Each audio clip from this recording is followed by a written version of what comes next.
Thank you, everyone. So this video is completed, so you will get the more idea about the calibration. One other thing is that we are trying to make the WhatsApp group, but number of participants is quite more, so it looks very difficult. So we are skipping the WhatsApp group. Whatever you need to communicate to me, my mail ID and mobile number is there.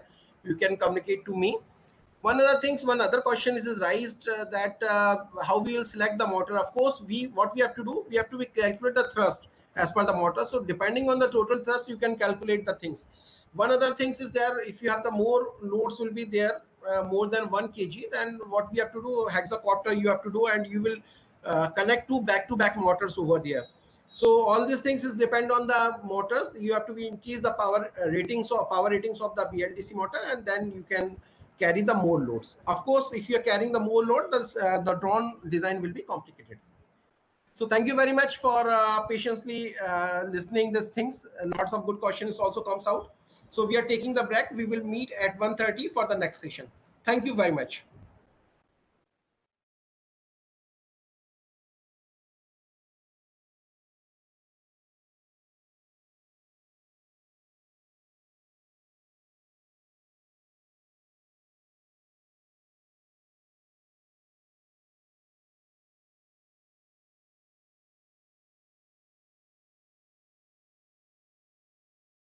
The session. Sure.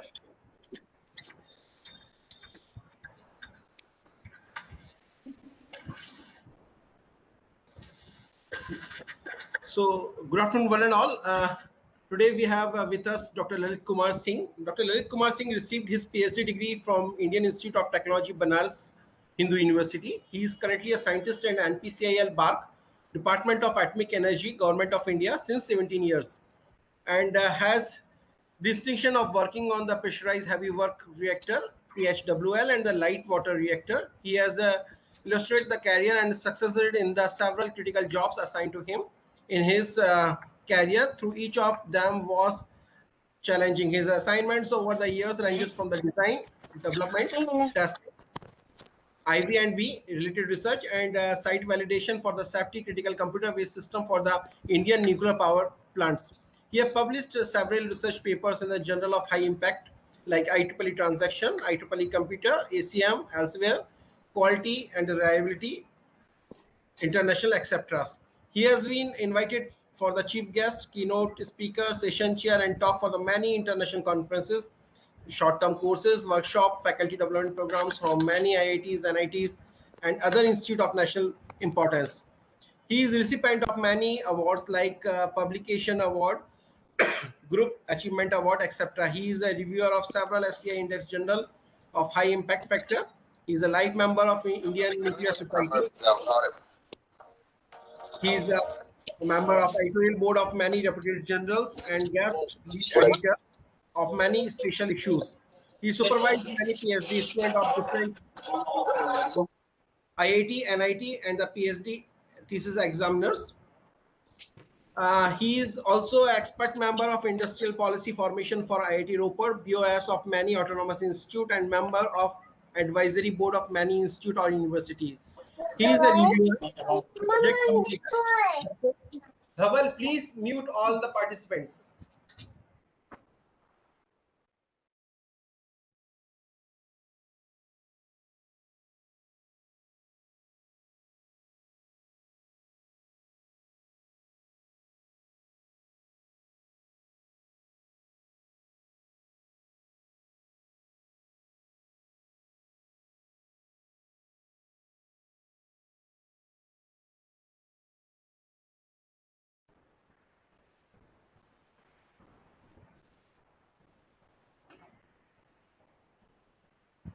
So I welcome on behalf of IIT Ram community, Dr. Lalit. Dr. Lalit, please share your presentation. And thank you to be with us on this SDP. Thank you, Dr. Rawat, for introduction, and I would also like to thank to all the organizing committee members who has given me this opportunity to share some of the research experience to all the participants. So to start with, let me share my slides. And I would also like to request each and every participant to mute themselves so that whoever want to listen, at least they can listen.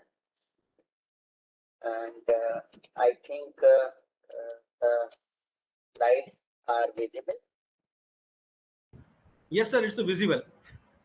Okay, and can you please tell me it is changing also? Yes, sir. Okay, It's perfect. thank you. So I'll be talking on reliability analysis of the control systems. And we know like the control systems are the systems which are necessary to control the process parameters of any application. And especially if you are dealing with the safety critical systems, these control system plays a very important role. The failure of such systems basically can lead to catastrophic disasters. And hence, it is very much essential to perform the reliability of such systems. Now, if I put the reliability, let me explain the meaning of the reliability. So, if I look into the definition, it is a probability of the failure-free operation of the system up to a given period of time under certain environmental conditions. And now the definition is very understand term of the definition. So when I said reliability is a probability, so it means not the quantification by W, like zero. So it's reliable and not means it is highest reliable. And it is probability of the failure-free operation of a given system up to given period of time. So here up to given period of time is very important. It means if I'm talking about the reliability, I'll have to talk up to what period of time I'm talking about, because nothing is reliable for infinite period of time. For example, like if you are able to recall your childhood days, probably you must be having many fast friends during your childhood days, and you would be thinking that time that these friends are going to be forever throughout the life.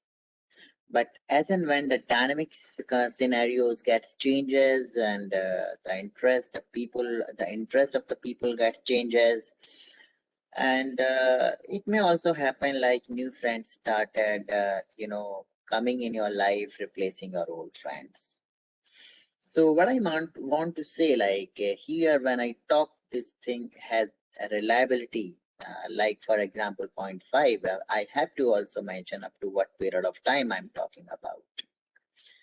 And then coming back to the definition of the reliability, it depends on the under stated operating conditions. So when I said like it is a probability of failure-free operation of a system up to a given period of time and under stated operating conditions. Now this understated operating conditions also plays a very important role. It means I need to tell like under what conditions your because the reliability of any product depends on its operating conditions. So it means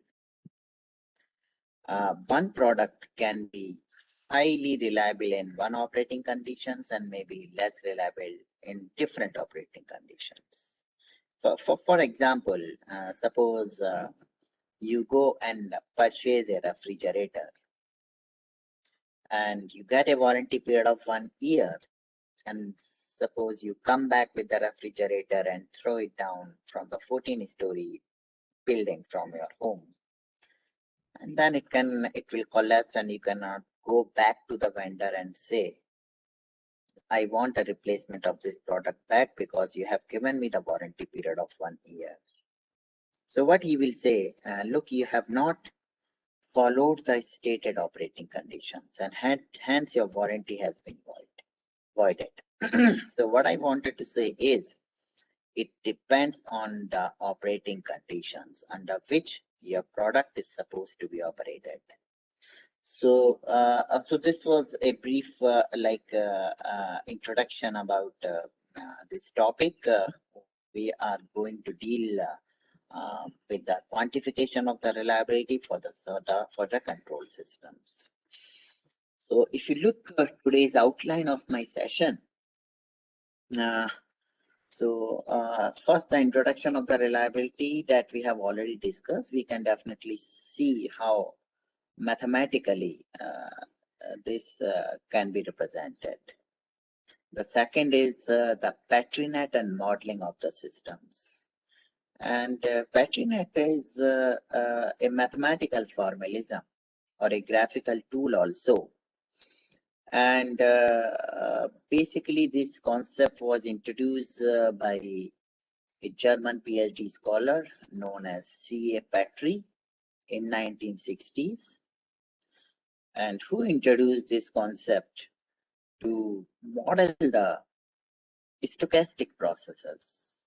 So if you see, the processes can be broadly categorized into two types. One is the stochastic processes and other one is the deterministic processes. Now, deterministic processes are those processes the outcomes of which can be 100% guaranteed. For example, suppose I do have a pen in my hand, and if I drop a pen, I can 100% guarantee it is going to fall down on the earth because of the gravitational force that is acting on it. And hence, it is a deterministic process. Now, so am I not audible properly? You're audible properly, sir. Your voice is perfect. Okay, okay. Yeah, somebody's writing like your voice is. I just give the answer that maybe he have some issue with their speaker. Yeah. Okay. So basically, and other on the other side, the stochastic processes are those processes the outcomes of which is not 100% guaranteed. For example, suppose I do have a meeting at 5 p.m. in Hyderabad, and probably like I'm located in Mumbai, and from Mumbai I have to catch the flight to Hyderabad. Considering all the worst scenarios in the local traffic or the excessive flight delayed, and I plan very systematically so that I can reach in much advance. But then also there is some probability that I may miss my schedule, and the reason could be manifold. The reason could be either the daily route or the normal route from my home to reach to the airport. Maybe some road construction is going on, and after reaching up to the end, I found like you have to take alternative path, and for which I'll have to come back again 4 to 5 kilometers, and then I'll have to deviate from to the other path. Or there could be like other local traffic conditions, maybe very worst. The second reasons could be the flight could be cancelled because of some technical or administrative reasons, or there may be some excessive local crowd from in the Hyderabad itself. So I mean to say, like there could be several reasons due to which I may miss my schedule. So such kind of processes are known as stochastic processes, and where or the random process, because it contains some kind of randomness, and randomness is a thing basically what you don't know in advance. Those things are random in nature, right? So PatriNet is a very important formalism which has a capability to model the stochastic behavior of the system. So I'll be discussing the basic building blocks of the PatriNets along with the working mechanism with the help of a very small example.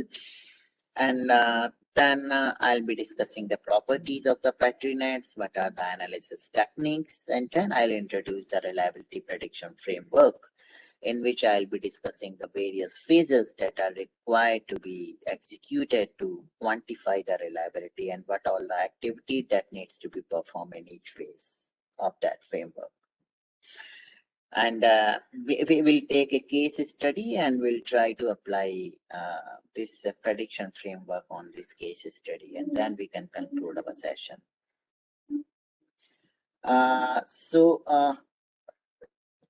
Let us see the mathematical representation of the reliability. So suppose X is any random variable that represents the time to failure of a component. Then the reliability, time to failure of a component means up to that period of time, at least if your product is working, you can say it is reliable. So it should not fail before this target time. Then the reliability of the component at time t is given by Rxt. As I said, it's a function of time, is equal to probability that the value of the x must be greater than t, because it should not fail before the target time t, and where t is the target time. So from the total probability law, I can equate this to 1 minus probability x is less than or equal to t, and which is equal to 1 minus failure probability, or fxt is a failure probability. So reliability is equal to 1 minus failure probability, and the failure probability we can term as unreliability also. So reliability is equal to 1 minus unreliability. Now, let us look some of the traditional methods that are being used for the reliability quantification and which are being used, in industries. So one of the prominent model is known as the reliability block diagram. And basically, it is a series parallel reliability block diagram. It represents the logical structure of the system with regard to how the reliability of its component affects the system reliability. So basically, if suppose your system contains only two components, C1 and C2, and those components are in series, then and having the reliability R1 and R2 respectively, then the reliability of the overall system can be calculated by the series reliability formula, that is R1 into R2. And if your components are arranged in the parallel, you will have to apply the parallel reliability formula. And in this way, you will be able to, compute the reliability of the overall system. And next prominent model is known as the reliability graph. And basically it consists of a set of nodes and edges. And nodes are used to represent model or are used to, model the link between two components, or it acts as a component connectors. And arc, which are directed arcs, are used to represent the components in the system. So a failure will occur if there is no path from source to sink. If you look into the pictorial representation of reliability graph, in this figure, the left figure represents the reliability graph, where all these A, B, C, D, these are vertices, and all the V's are edges. And as I said, the edges are basically to represent the components itself, and vertices are represent the component connectors. So we can transform this reliability graph into equivalent reliability block diagram, which is shown in right figure. So you can see like each of the V's has been replaced by the component itself, and all the vertices from A, B, C, D are representing the connectors between those components. And now you can compute the reliability of this segment, this entire system. So if you see like the 1 and 4 component are in series. Similarly, the 2 and 5 components are in series. So if suppose each of the component is having the reliability R1, R2 up to R5, then the reliability of 1 and 4 segment will be R1 into R4. Similarly, the reliability of the 2 and 5 will be R2 into R5. And now all the 3 segments are in parallel, so we can compute the reliability of the overall system by applying the parallel reliability formula. And so these now one more important model which are being used in the safety critical industries are known as the fault trees, which represent all the sequences of individual component failures which can cause the system to stop functioning, and it is in the tree-like structure. Just to explain how the fault tree is, for example, so first thing is we have to identify the observation failure.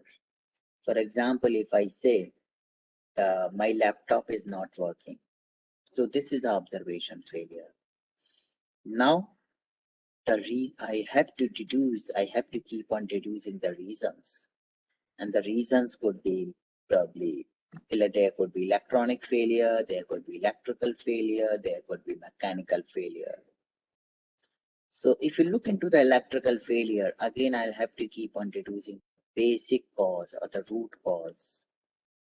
So the cause, the basic causes could be there could be the loose connectors at the socket side, could be the loose connector at the laptop side, could be break in the wire, or could be no power supply at all. So I mean to say, we'll have to keep on finding the root causes of the basic events, which are known as basic events of, and then you have to see whether those basic events are arranged in AND logic or in OR logic, right? So for example, if I say the laptop is not working, the electrical failure, mechanical failure, electronics failure, all will be AND logic, because if anyone is failing, my laptop will not work, right? And then the next step I have to assign the probability of failure of the root causes. And then if those root causes are arranged in by AND gate, then we have to multiply the basic probabilities of failure, or if they are arranged in the OR logic, we'll have to sum up those basic probabilities failure. And in this way, I will keep on traversing the tree till I reach to the top event, which gives the failure probability of the overall system. And then to compute the reliability of the system, I can subtract it by 1, which will give the reliability of the overall system. So now the models, these are the traditional models, and these are the very fast models which can be solved using fast algorithms, and but they assumes the stochastic independence between the system components. It assumes like if one component fails, that component will be only defective, and it is not because of its coupled component. So it means, but in the dynamics or in the systems, in the real systems, the stochastic independence is very important, and once one component can fail due to other component. And this kind of, interaction, complex interaction or complicated interaction between the components, these traditional models fails to model such kind of interactions. And for that, we must use other kind of models, and known as the stochastic models. And for example, the Markov chain or the Petri nets. So Markov chain, if you see, the concept was introduced by Andrew Markov in 1940s, who was a Russian mathematician. And these are the most powerful tool for reliability or safety analysis because they provide modeling capability for all sort of dependencies. And it has a capability to depict the stochastic process of the, system. So if you see the modeling construct, it basically contains the two building blocks. One is the state and other one is the transition between the states. So now let us see some of the mathematical concepts which we will be using in our prediction framework related to the Markov chain. So suppose there are the two states I and j, and let Qij represent the transition rate from state I to state j. Transition rate means number of transitions per unit time. Then if I want to compute the transition rate from same state to same state, that is Qii, it will be equal to minus sum of all the transition rates from I to rest of the states other than self. And this is an important equation that we will be using in our framework. Next, we can define a term transition matrix, which is a matrix and contains rows and columns as states. And we have to fill in the elements that represent the transition rates from one state to rest of the states. And this matrix is known as transition matrix or generator matrix, or we can say the transition rate matrix as well. Now, coming to the Petri nets, as I said, it is a very good graphical tool and mathematical tool. And why graphical tool? Because we can simulate the behavior of the process graphically, and which can be demonstrated to all the stakeholders, and that will be useful for their particular job assignment. For example, if I'm a tester, then I'll be able to design the test case to test that particular system using these test cases. And why it is a mathematical tool? Because I can include I can embed the mathematical knowledge into the modeling, into the model itself, and that can compute some of the variables to give more and more insights about the system. So it is also a best communication between the theoreticians and the practitioners. Now, if you look into the history, definitely once what I feel when we read about something, we have to understand the motivation of that reading. We have to always strive into the research mode, why it is required. So let us look some of the important milestone of this Petri net. So as I said, the concept was introduced in 1962 by C.A. Petri in his PhD dissertation, who was a German PhD scholar. And after going through the thesis, the people were very influenced, and they were trying to explore whether this modeling construct will be able to model the concurrent systems or the parallel systems.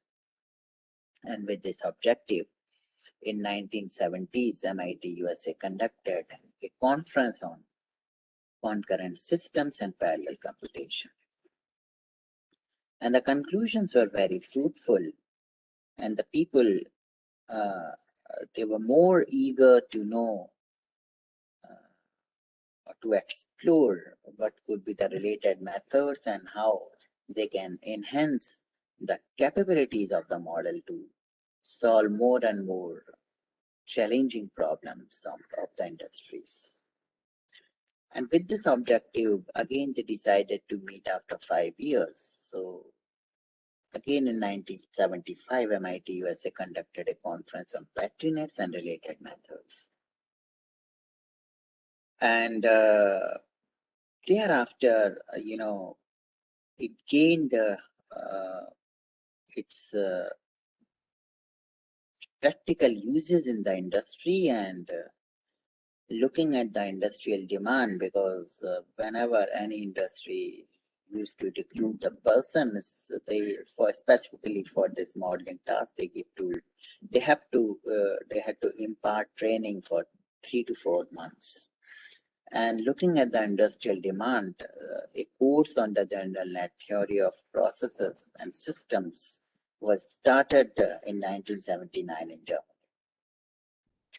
And thereafter, the people from the different domains also trying to explore the potential of this modeling construct to know whether it can, it will be able to model the applications of their respective domains. And with this objective, the first European workshop on applications and theory of patriness was conducted in 1985 in France. And then the people or the researchers were coming out from the different flavors of the patrinet. For example, if I'm dealing with the real-time system, definitely the timing information plays a very important role. And hence, for that, so the spatial patrinet known as time patrinet, in which you can embed the timing information. So the first international workshop on time patrinet was conducted in 1985. So there are the different other flavors of the patrinet, like depending on the particular application. So although this is not an exhaustive list, but it brings out some of the important milestone of the patrinet that gives the motivation and importance of this modeling construct. So now, if you look into the applications, almost it has a potential to cater all the kind of applications. So now let us look at the patrinet. What are the basic building blocks and what is the working mechanism of this patrinet? So, for example, suppose I want to model a very basic chemical reaction, that is 2H2 plus O2, that gives 2H2O. So this figure, it basically represents the model of this equation. But before discussing the model, let me discuss the basic building blocks of this patrinet. So if you are able to see, there are the 3 big circles, and one big circle, I'm representing one circle to represent hydrogen, one circle to represent oxygen, one circle to represent water. And these big circles are known as places. So there are the 3 places, one for hydrogen, for oxygen, and for water. Now the next building block is known as transition, which is represented by the rectangular bar. So if you are able to see in this figure, there is only one transition T. And the places can be connected with the transitions, and transitions can be connected with the places by with the help of directed arcs. So, but there cannot be direct connections between the places and between the transitions. So if you look here at the arc, there is an arc which is connecting hydrogen place and transition T, and one is connecting oxygen place and transition T, and one is connecting transition T and water place. Now, next is if you are able to see, there is a numeric number that is assigned on the arc, on each of the arc. So this numeric number is known as weight of that arc. For example, the weight of the arc which is connecting hydrogen place and transition T is 2. We will see the significance of this weight, but first I'm focusing only on the basic building blocks. And the arc which is connecting oxygen place and transition T is having weight 1. I have not put any weight, so by default it will treat as 1, or either you can put a numeric 1. Similarly, the weight of the arc which is connecting transition T and the water place is having 2. And now there is a concept of input arc and output arcs. So the arc from which entity it is emerging for that entity, those arcs are output arc. And where it is terminating for those entities, these arcs are known as input arc. And so there is a concept of input places and output places. So the places which are connecting from the input arc are known as input places, which are connecting to output arc are known as output places. Similarly, with respect to the transitions, there could be the input transitions and output transitions. Now, one more important building block is you are able to see the embedded circles inside the places. For example, hydrogen place contains 2 embedded circles, and these are known as tokens. So, and I'm representing here the tokens to represent the number of atoms, because I know the hydrogen contains 2 atoms. Similarly, oxygen also contains 2 atoms, so it also contains 2 tokens. Now, the important thing that I want to say is these tokens basically represent the distribution, basically the distribution of these tokens represent the state of the system. So if you see in this figure, it represents the state of the left side of this chemical equation, that is 2H2 plus O2. And here the state is 220 because hydrogen contains 2 tokens, oxygen contains 2 tokens, and water contains 0 tokens. So it is the initial state of the system. Now it has to be converted into the water. So it means it needs to change its state. And when it needs to change its state, there will be the movement of the tokens from the input places to output place. And movement of the token, basically, for movement of the token, there is one essential condition that at least one transition in the Petrinet figure must be in enabled condition. So as this figure contains only one transition T, so it means the system can change its state only if this transition T is in enabled condition. Now, what is the enabled criteria for any transition? The enabling criteria, yeah.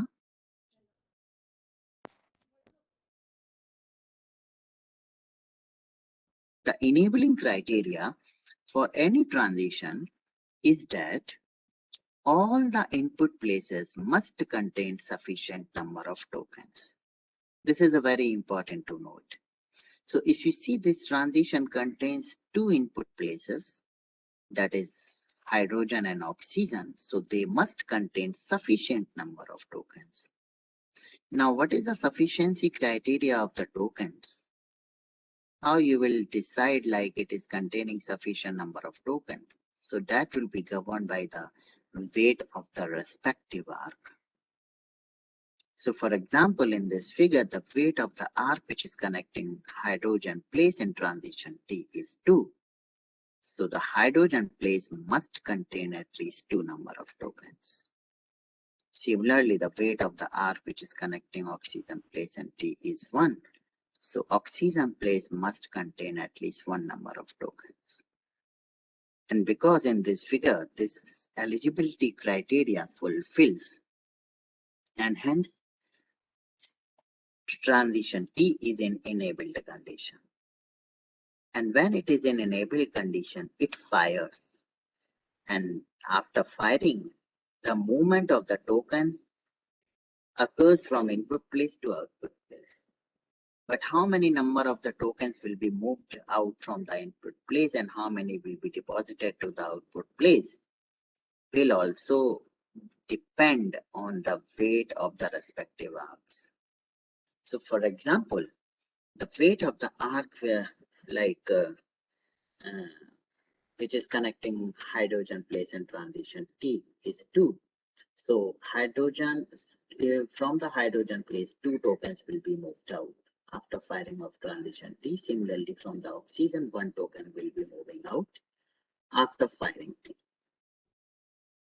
And so how many will be deposited into the output place? That is water place. So that will also govern by the weight of the output arc, which is 2. So only 2 tokens will be deposited into the water place. Now, one interesting fact that I want to bring out over here is, although if you sum up the total number of tokens that have been moved out from all the input places is 3, because 2 from the hydrogen and 1 from the oxygen. But in the output place, there are only 2 tokens that will be deposited. So there is no law of conservation of tokens.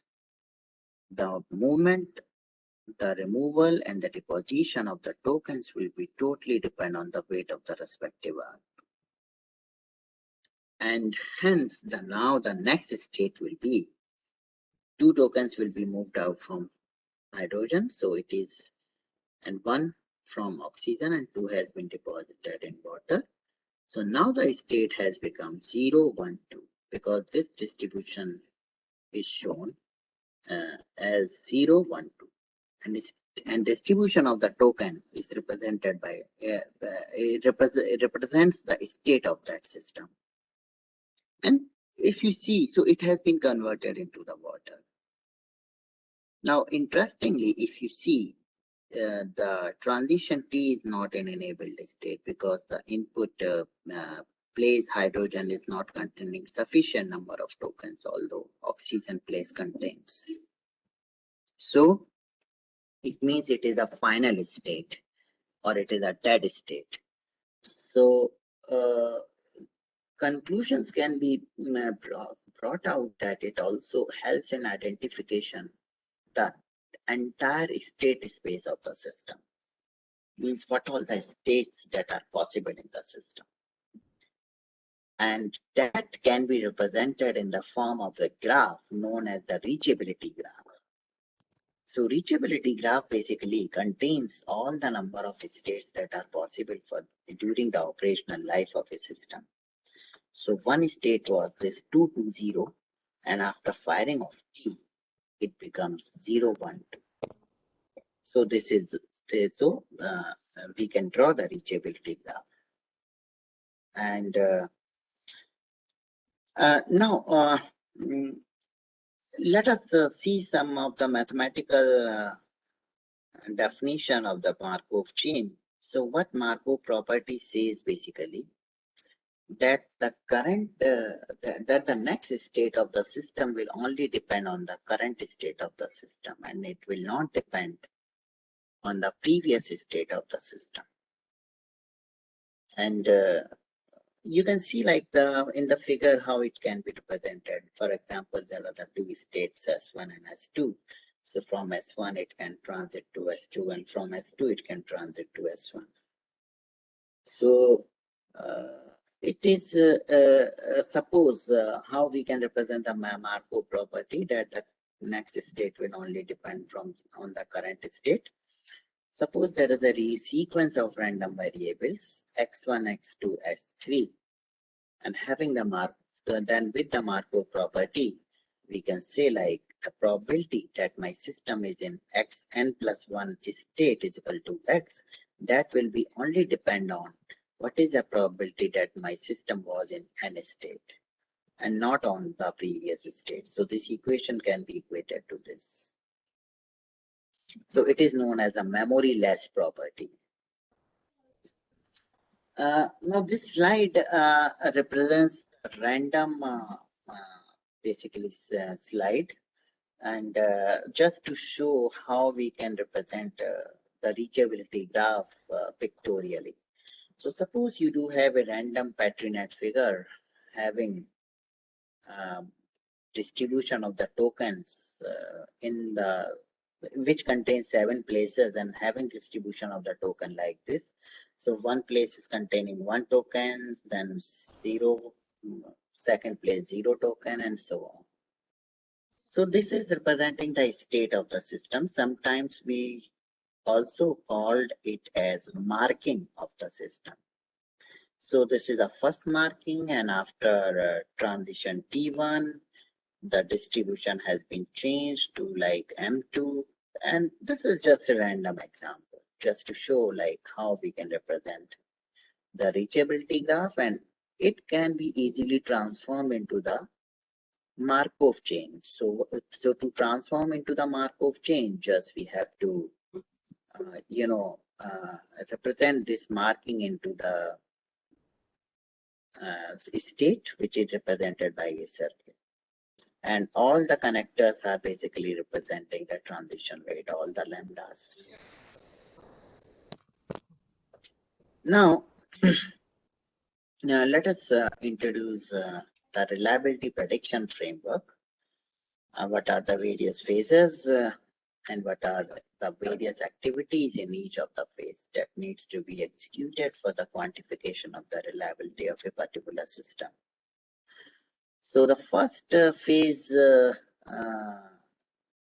in the first phase, we have to create the Patrinet model. So we have already seen the example of the water reaction, how we have created the Patrinet model.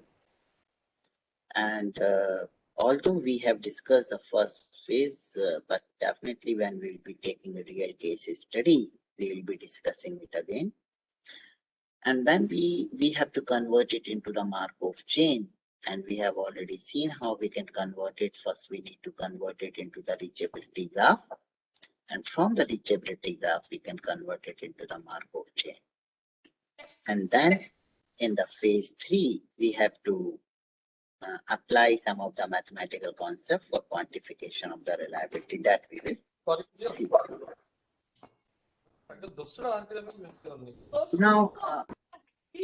Now I request you, please, all of you to mute themselves. Yeah. Now, the reliability prediction framework, to understand, let me also touch upon some of the basic mathematical concepts.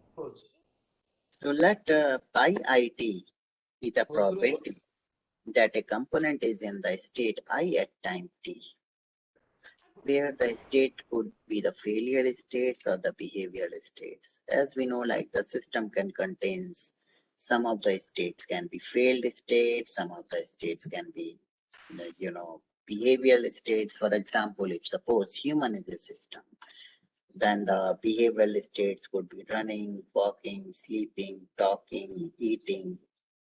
And failed state could be like meeting an accident is a kind of failed state. So as transition t goes to infinity, then all these probabilities converge to the stationary distribution. So what I mean to say here is, if your system is more complex, it will take a longer time to reach to the stationary distribution or to settle down. And these can be computed by the following equations, which are very simple. The first equation is very simple, which says that the sum of all the state probabilities of a system at one time is equal to 1. That is from the total probability law. And the second equation says that the let me explain this second equation with the help of the example. Suppose you do have a glass and you just fill that glass with water, and you will see initially the water will be in zigzag position, and after a certain period of time it will propagate to settle down, or after some period of time it will settle down. But if you take a huge container in place of glass and fill it with water, and you can say, like, at the initial time the water will be zigzagging, like it will be zigzagging very much, and it will take a longer period of time as compared to the water that was taken in the glass, in the case of glass, to settle down. So one thing he proves, like, as your system is more complex, it takes longer time to settle down.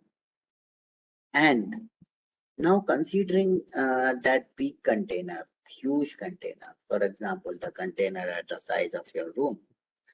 So initially, suppose the water is in very zigzag position, and that state is known as S0, for example.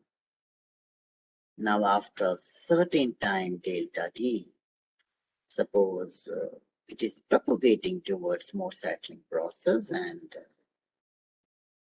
it reaches a state S1, which then S1 will be depending on the S0 and into the transition probability from S0 to S1. Now further from S1, further delta t time, for example, it reaches to S2 state, and S2 will depend on then S1 into the transition probability from S1 to S2. And suppose at one period of time you have reached at the state Sn, and where the water has completely been settled. Now, what will be the next state, Sn plus 1? Definitely it will be the same as Sn. But the equation will remain same, that Sn1 plus 1 is equal to Sn into the transition probability from Sn to Sn plus 1. And here Sn plus 1 will always be equal to Sn, because your final, it has reached to the final state. So this is what this equation represents. It is a pi estimator is equal to pi estimator into the transition probabilities, because we are dealing with multiple states. So it is a transition probability matrix, basically. So this was the background that we have studied, and now we have to take a case study, and we have to see how that case study we can apply, or how the prediction framework we can apply on this case study. So suppose I'm taking a case study of the communication module of a control system, and a control system is basically, having many processing nodes which are connected through IoTs, and basically the network, the communication between those nodes are very important, because each and every functionality of the node will depend on the data that it is getting as an input. So the communication module is very much similar to the I'm calling to my friend. So when I have to call my friend, I'll have to take my mobile, I'll have to dial his number, and then I'll have to wait till it rings, and then I'll have to wait till he lifts up. And once after he lifts up, I say hello. And I'll have to wait for his acknowledgement. And if I don't get the acknowledgement after a certain period of time, I will say again hello. And I will again wait for the acknowledgement. So I will keep on doing till I don't receive the acknowledgement from the other side. But up to what period of time I should wait? I cannot wait for the infinite period of time. So I have to decide up to what period of time, and then I can cut my call and I can retry. So this communication protocol is basically being applied over here. So suppose there are the two processing nodes known as embedded unit, which is capturing the data from the field sensors, and it is sending some data to the display unit. So suppose so whenever an embedded unit sends a new packet, the value of the count is set to 1. So it is keeping a count variable, which is basically setting to 1 and which is keeping on increasing. And that embedded unit waits for the acknowledgement for time t1 after sending this packet. And if embedded unit receives acknowledgement before t1, the packet send is successful. And we have to keep one semaphore variable, and which will be changed to its complement. And if count is less than n and the acknowledgement is not being received, then the embedded unit retransmits the packet and set count variable and increase the count variable. Otherwise, embedded unit will terminate the send process unsuccessfully, and where I will not be changing the semaphore variable. And if time t1 elapsed after last data sent, this semaphore variable will be destroyed. And now let us see how we can create a patterned model from this, algorithm. So interesting, if you are able to see this patterned figure, all the arcs have weight 1. And at the initial time, the only two places contains the token, and one is known as B.A.R.C, which represents like as embedded unit is ready to send packet with the semaphore is value is equal to 0. And this PDSR, it represents like embedded unit gets the request from display unit to send the data. And then there is a transition TS0, which represents that embedded unit sends the packet with sequence number 0, and it set the retry count k is equal to 1 by firing this transition. And then it have to wait for the acknowledgement, which is denoted by the token in the place PSW0. And if it detects the timeout of the acknowledgement that is represented by the trigger of transition TSW0, then the acknowledgement timer will be timed out, will be represented by the token in the PT0 and 0. And again, it have to send the packet with the same sequence number. And we have to keep this up to n number of times. So this transition will be fired only when k is less than or equal to n. And after that, I'll have to increase the value of k. And then suppose if the packet has been sent, which is represented by PS0S, then there will be the trigger TCOM1, which represents that display unit sends the acknowledgement to the embedded unit with sequence number 0. And after that, because then we have to declare that acknowledgement with sequence number 0 has been received by putting the token in the P.A.R.C.1R. And because it was waiting for the acknowledgement at where the token was in PSW0, so that token will be pulled out. And this transition TS0 ACKSUC will represent as acknowledgement with the sequence number 0 is received and data send is completed successfully. And then the token will be again deposited into the PDSR and PDSRDY just to send the new transition, a new package. But there is a failure if suppose after n trials and the process of the data send is terminated without success, then this transition TS0ACK and UNSEC will be fired, and your data send unsuccessful is reported to the operator, which is represented, in this the token in the place PDSA.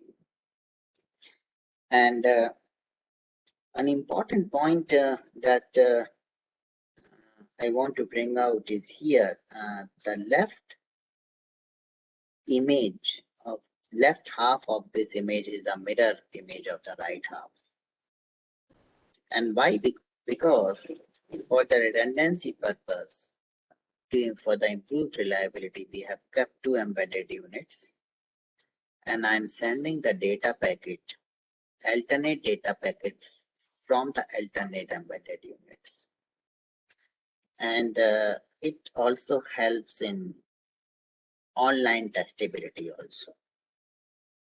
So that, for example, if I would have kept on sending by one embedded unit, and I would have in between, if I come to know that this is not working at all, then I may have to switch to the other. And while switching, I came to know the other one is also not working, then I'll be lost. And for that, it is the online testability is a very good design feature that has been taken care here. And the next is after creation of BATRInet model, I have to assign the model parameters. And in the model parameters, I'll have to assign the transition delay, whatever the transitions that you are seeing in this figure, the delay, because it contains the timed transitions, and that delay basically the input to provide that these delays comes from your requirement specifications and from your, probably you may have to train your model using the neural network, which can come out with this particular delay. From the similar kind of projects, you may have to train the model. And these are the delays that have been computed and kept in. These are the delays are in milliseconds, are in seconds, sorry. And we can run the BATRInet tool. There are several tools, for example, Battery or CPN or TimeNet. So I have used the TimeNet tool, in which if you will run, it will give the throughput of these transitions. And the throughput of these transitions are these. And throughput means firing rate. Firing rate means the number of firings per unit time. It is also known as the transition rate for each of the transitions. And now the first phase, I told you we have to create the reachability graph, and in reachability graph, we have to identify all the states. So you can see the first state is, if you see in this figure, so only two places are containing tokens. So one and rest of the are not containing tokens. So the first state, that is represented by M0, or it is also known as marking. It is 1, then 0, 0, 0, 0, 0, 0, 1, 0, 0. And after that, you can go back to the same figure and you can see the transition TS0 is in enabled state because all its input places contain sufficient number of tokens. So it will fire, and when it will fire, the token will be moved out from these places and will be deposited in the PSW0 and PS0 as which are the output places of these transitions. And hence the next marking or the next state will be 0, 1, 0, 1 and rest of all the zeros. So you are able to see the the tokens in the earlier places has been moved out and deposited into the new places. So just for the convenience, I have mapped all these transition rates from 1 to 0 like this. And now I'll have to create the reachability graph. And the reachability graph says in the first phase, there is M0. You have we can write like this, and which is responsible transition, that is TS0. And after that, it is M1. Then after transition, then it has reached to M2 like this. So we have to, create the entire reachability graph, and we can convert it into the Markov chain. And this is a Markov. We have already seen how we convert it into the Markov chain. And one interesting thing over here on the reachability graph, you can see there are the two states M3 and M8 which are transiting by the failed transitions, which represent that your acknowledgement has not been reached successfully. It means the packet transfer is not success. And hence M3 and M8 are the failure states. So it will be good like if either you can find out the probability of the system of being in each of the state other than M3 and M8, and you can sum up those probabilities. That will give you the quantification of the reliability of the system. The either way out is because the number of the failure states are very less. So it will be more easy if you can sum up all the failure state probabilities and you can subtract it by 1. That will give you the reliability of the overall system. Now you have to create a generator matrix or the transition rate matrix that I have already shown.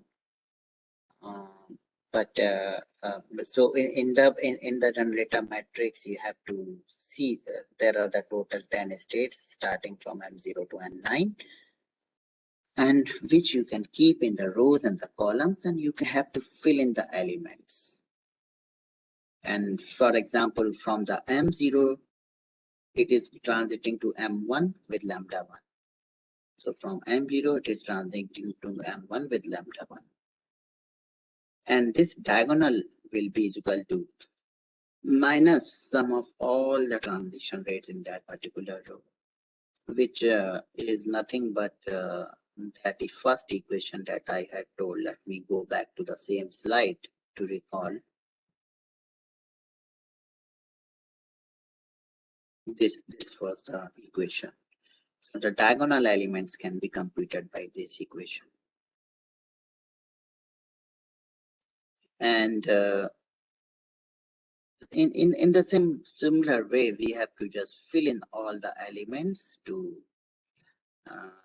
generate this matrix. For example, from the M1, it is going to M2 with lambda 3 and it is going to M4 with lambda 11.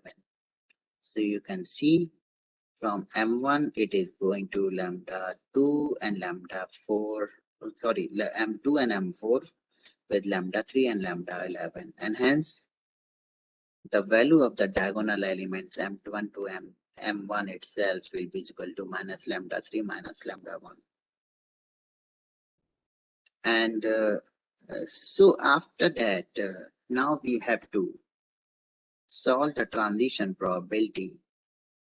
And if I want to calculate the transition probability from state I to state J, the formula is very simple. We have to just normalize the transition rate from state I to state J.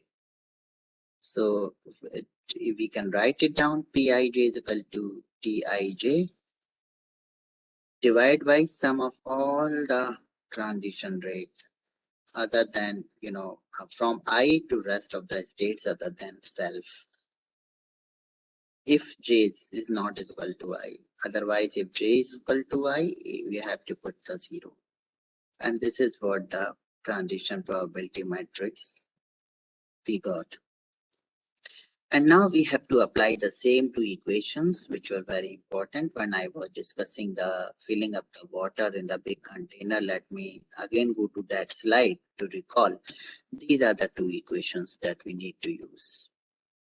And in the first, it is just M0 plus M1 up to M9 is equal to 1. And the second equation, basically, which we have put here, and this is what is. So all this, all the states is equal to the state remain same. Its state will remain same. And we have to multiply, with the transition probability matrix that we have calculated in this slide. And after solving these equations, we can get the state probabilities from M0 to M8. And now, after that, we have to, we see like there were the two states which were failure states, as I pointed out while I was discussing reachability graph construction in that slide, that M3 and M8 are the failure states. So what you can do is you can sum up the M3 and M8 probabilities and you can subtract it by 1, which will give you the quantification of this communication module. So here, this is what I wanted to discuss, how we can compute the reliability of any module, and we have just taken the small communication module of the control system. So if your system is very voluminous, probably you can segregate or you can compartmentalize into the various parts, and each parts you can perform the analysis or what are the important parts that you can identify, and you can pursue this such kind of practices for those important components. So that's all I wanted to conclude. If in case of any questions, I'll be happy to answer. Dr. Lalit, thank you for the nice presentation. I will now ask the participants to put forward their questions to Dr. Lalit.